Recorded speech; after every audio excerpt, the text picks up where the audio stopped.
Hello everyone, I welcome to all my YouTube channel learners academy.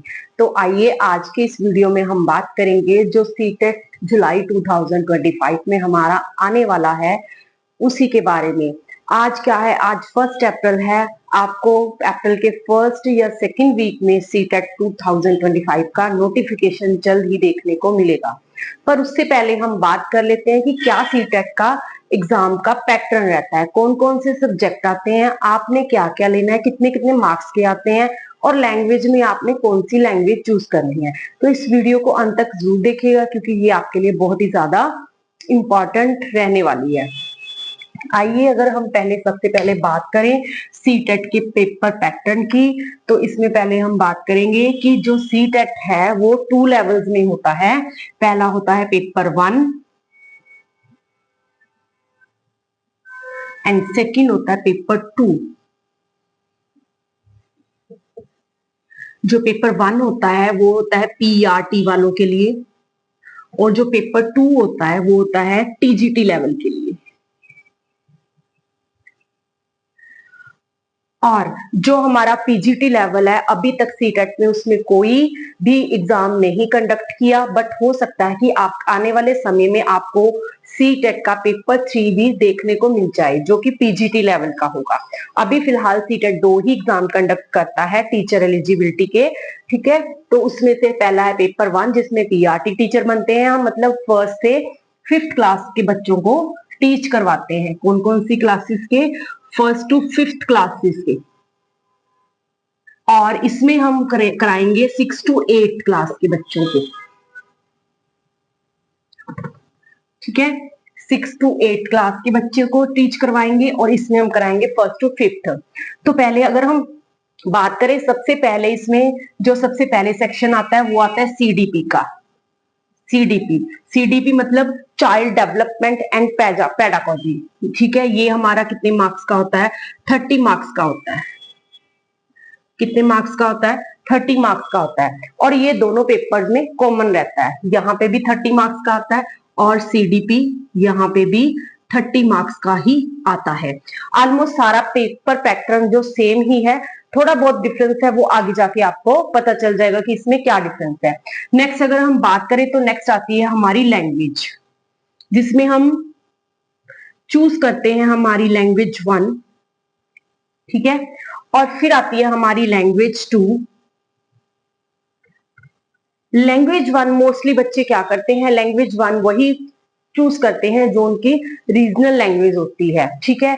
Suppose यहाँ पे हिंदी है किसी की रीजनल लैंग्वेज, तो मोस्टली ज्यादा बच्चे हिंदी लेते हैं, ठीक है। और यहाँ पे भी सेम ही होता है, लैंग्वेज 1 और लैंग्वेज 2 में क्या होता है? लैंग्वेज 1 में ये भी 30 मार्क्स का आता है और इसमें बच्चे कौन सी लैंग्वेज लेते हैं? हिंदी लेते हैं, हिंदी लेंगे। और कितने मार्क्स की आएगी? ये 30 मार्क्स की आएगी, ठीक है। कितने मार्क्स की आएगी? ये भी 30 मार्क्स की आएगी, जिसमें 15 मार्क्स का आपका पैराग्राफ होगा, ठीक है। उसमें पैराग्राफ में आपका ग्रामर वगैरह पूछी जाएगी, ग्रामर के ये तत्सम तद्भव ये सब क्वेश्चंस पूछे जाएंगे, उद्देश्य विधेय, इसमें से मतलब ग्रामर उठाई जाएगी, उसमें से एक पैराग्राफ दिया जाएगा, पैराग्राफ में से 5 क्वेश्चंस पुट करेंगे। फिर नीचे आपको आएंगे, उसमें से 10 क्वेश्चंस आएंगे आपको ग्रामर के बेस पे, जिसमें आपके प्रायवाची समानार्थी ये सारे शब्द आ जाएंगे। देन 15 मार्क्स की आएगी आपकी हिंदी की पेडागोजी। याद रखना, 15 मार्क्स का आएगा आपका पैराग्राफ, ग्रामर, और 15 मार्क्स की आएगी आपकी पेडागोजी। सेम ही यहीं पे होता है पेपर 2 में। 15 मार्क्स का आपका क्या आएगा? 15 मार्क्स का आपका पैराग्राफ आएगा और साथ में आएगी आपकी ग्रामर हिंदी की, और उसी के साथ आपकी 15 मार्क्स की हिंदी की पेडागोजी। मतलब पेडागोजी मतलब वही जिसको हम कहते हैं कि कैसे कैसे हमने बच्चों को टीच करवाना है, और लैंग्वेज में कौन कौन से चैलेंजेस आते हैं, जैसे कि हिंदी में बोलना लिखना, इंग्लिश में स्पीकिंग राइटिंग, ये सब है ना। मतलब लैंग्वेज को हमने कैसे डेवलप करना है बच्चों के अंदर, ये सब लैंग्वेज के अंदर आता है। और सेकेंड लैंग्वेज बच्चे कौन सी चूज करते हैं जो उनको बहुत ज्यादा ईजी लगती है। कोई बच्चे इंग्लिश, ज्यादातर बच्चे संस्कृत चूज करते हैं, ठीक है, जिनके पास होती है। नहीं तो बच्चे इंग्लिश चूज करेंगे या संस्कृत, या फिर कोई भी आपकी अनदर लैंग्वेज जो आपको और आती है। आपकी मराठी भी हो सकती है, केरला भी हो सकती है, तेलुगु भी हो सकती है, कोई भी हो सकती है आपकी लैंग्वेज लैंग्वेज 2 आप कोई भी चूज कर सकते हो अकॉर्डिंग टू योर इंटरेस्ट, जिसमें आपको लग रहा है कि आप अच्छे मार्क्स गेन कर सकते हो, आपकी इस पे पकड़ बहुत ज्यादा है। ठीक है, तो ये भी आपकी कितने आएगी, 30 मार्क्स की ही आएगी। ठीक है, इसमें भी क्या होगा, 15 मार्क्स का पैराग्राफ के साथ आपके ग्रामर के क्वेश्चन सेम पेपर 1 और पेपर 2 में सेम पैटर्न फॉलो होगा, और साथ में आएगी इंग्लिश की पेडागोजी 15 मार्क्स की। नेक्स्ट अगर हम बात करें तो नेक्स्ट बात करेंगे हम अपने जो सब्जेक्ट है उसके बारे में। अब हम अगर बात करें तो पीआरटी लेवल पे जो पहला सब्जेक्ट आएगा वो आएगा ईवीएस। ये 30 मार्क्स का आएगा आपका ईवीएस। इसमें आपकी 3rd, 4th और 5th क्लास की आपने एनसीईआरटी की बुक्स पढ़नी है। एनसीईआरटी की बुक्स पढ़नी है। ठीक है, जो कि 30 मार्क्स का आएगा। और सेम नीचे आएगा मैथ्स 30 मार्क्स का, जिसमें आपने 3rd, 4th और 5th मार्क्स की एनसीईआरटी करनी है। और ये भी आपका क्या आएगा, 30 मार्क्स का आएगा, जिसमें आपके 20 क्वेश्चंस या 15 क्वेश्चंस आपके कॉन्सेप्ट के होंगे दोनों के, और 15 मार्क्स आपके पेडागोजी के हो सकते हैं। कई बार कम और ज्यादा भी हो सकते हैं। कई बार क्या होता है 20 मार्क्स का आपका ईवीएस के क्वेश्चंस आ जाते हैं, और ईवीएस ये नहीं है इसी लेवल का, अब थोड़ा सा लेवल ये जो हमारा सीटेट है इसने ऊपर उठा दिया है। कोई क्वेश्चंस आपके 6th लेवल से भी पूछ लेते हैं, जो कि बहुत ज्यादा बेसिक क्वेश्चंस होते हैं। हमें लगता है नहीं आएगा, बट आ ही जाता है। कहने का मतलब ये है कि ईवीएस को आपने हल्के में नहीं लेना, मैथ्स को आपने हल्के में नहीं लेना, थोड़ा सा डीपली जाके करना है। मतलब 6, 7 का अगर थोड़ा सा हल्का हल्का बेसिक्स अगर आप 6 और 7 का भी कर लोगे, 6 का तो कर ही लेना, कर लोगे तो क्या होगा, थोड़ा सा आपका लेवल थोड़ा सा अप हो जाएगा। ठीक है, करने में क्या है, टीचर बनने जा रहे हो, एक्स्ट्रा नॉलेज होनी हमारे पास बहुत जरूरी है। तो ऐसे ही 4th, 5th का मैथ्स आएगा, जिसमें आएंगे 15 या 20 क्वेश्चन मैथ्स के कॉन्सेप्ट में से, और 10 क्वेश्चंस हमारे आएंगे जो होंगे वो पेडागोजी के होंगे। ठीक है, और डिफरेंस यहीं पे होता है पेपर 1 और पेपर 2 में सब्जेक्ट में। ये क्या है, हमारा सब्जेक्ट से रिलेटेड है, सब्जेक्ट वाला कॉन्सेप्ट है। और इधर आ जाएंगे हम अपने सब्जेक्ट में। सब्जेक्ट यहाँ पे आपका जो भी आपका टीचिंग सब्जेक्ट बीएड में रहा होगा वही आएगा। जिनके पास एसएसटी है वो एसएसटी लेंगे, जिनके पास मैथ्स है, साइंस है, ठीक है, इनको मैथ्स और साइंस भी आती है, मतलब मैथ्स होगा, साइंस होगा। ठीक है, और ये हमारा कितने मार्क्स का रहने वाला है, ये आपका 60 मार्क्स का रहने वाला है।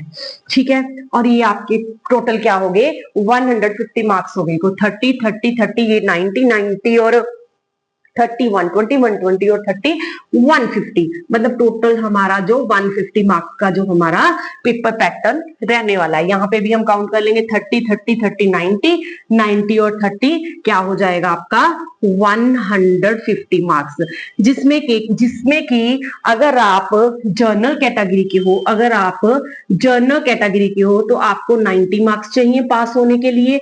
कितने मार्क्स चाहिए पास होने के लिए, 90 मार्क्स। अगर आप ओबीसी ओबीसी एससी या एसटी इन कैटेगरी से हो, एससी और एसटी इन कैटेगरी से हो, तो आपको 82 या 83 मार्क्स की जरूरत होगी पास होने के लिए। ठीक है, मे बी 83 है, 83 या 82 के नियर अबाउट ही होते हैं, इतने मार्क्स ही आपको चाहिए होंगे कि सीटेट क्लियर करने के लिए दोनों पेपर में। ठीक है, तो इसमें क्या आएगा आपका 40 मार्क्स का आपका कॉन्सेप्ट का आएगा, बाकी 20 मार्क्स का आएगा आपका पेडागोजी का। ठीक है, ये जो है मैथ साइंस है, ये आपका जिन्होंने बीएससी वगैरह कर रखी है ना, उनको आता है। मतलब 30 मार्क्स का 30 मार्क्स का डिवाइड होके आ जाता है। मतलब इनको 20 मार्क्स का मैथ्स आएगा, 20 की साइंस आएगी, 10 मार्क्स की दोनों में पेडागोजी आएगी। और जो एसएसटी वाले हैं, एसएसटी वालों के लिए 60 मार्क्स की क्या आएगी, 60 मार्क्स में से 40 मार्क्स या 45 मार्क्स के भी कई बार पूछ लेते हैं, ऊपर नीचे थोड़ा बहुत ये कर लेते हैं। तो इसमें क्या आ जाएगा आपका 40 या 45 मार्क्स का कॉन्सेप्ट से आएंगे आपको क्वेश्चंस, और रहते हुए 15 या 20 क्वेश्चन जो होंगे वो आपके पेडागोजी के होंगे। ठीक है, मेन बात कहने वाली ये है कि सीडीपी यहाँ पे भी है, यहाँ पे भी है, यहाँ पे भी है और यहाँ पे भी है। मतलब अगर आप सबकी सीडीपी अच्छे से कर लेते हो, सीडीपी मतलब चाइल्ड डेवलपमेंट पेडागोजी, ये सीडीपी होगी, और इसमें सिर्फ पेडागोजी पूछी जाती है। अगर इनके सब्जेक्ट के आप पेडागोजी अच्छे से कर लेते हो तो आपके 90 मार्क्स तो फिंगर्स पे हो जाएंगे। ठीक है, बाकी आपका कॉन्सेप्ट है, कॉन्सेप्ट भी आपका बहुत बहुत इंपॉर्टेंस रखता है। कई बार क्या होता है हम मतलब क्वेश्चन जो हमारा सीटेट का जो क्वेश्चन लेवल है वो थोड़ा सा मॉडरेट आने लगे है, मतलब घुमा के पूछने लगे हैं, पूछते इन्हीं में से ही हैं। और इसके लिए भी हमने क्या फॉलो करनी है, एनसीईआरटी, एनसीईआरटी की बुक्स ही फॉलो करनी है 6 to 8 क्लासेस की। ठीक है, मतलब 6th 7th और 8 क्लासेस की। ठीक है, ये आपका पूरा जो पेपर पैटर्न रहने वाला है। ठीक है, अगर आपका कोई क्वेश्चन हो तो कमेंट बॉक्स में पूछ लीजिएगा। नेक्स्ट मैं आपको वीडियो बना के दूंगी जिसमें हम सीडीपी का पूरा पेपर का जो भी है क्या क्या कॉन्सेप्ट है उस पर डिस्कस करेंगे, और एसएसटी के लिए भी।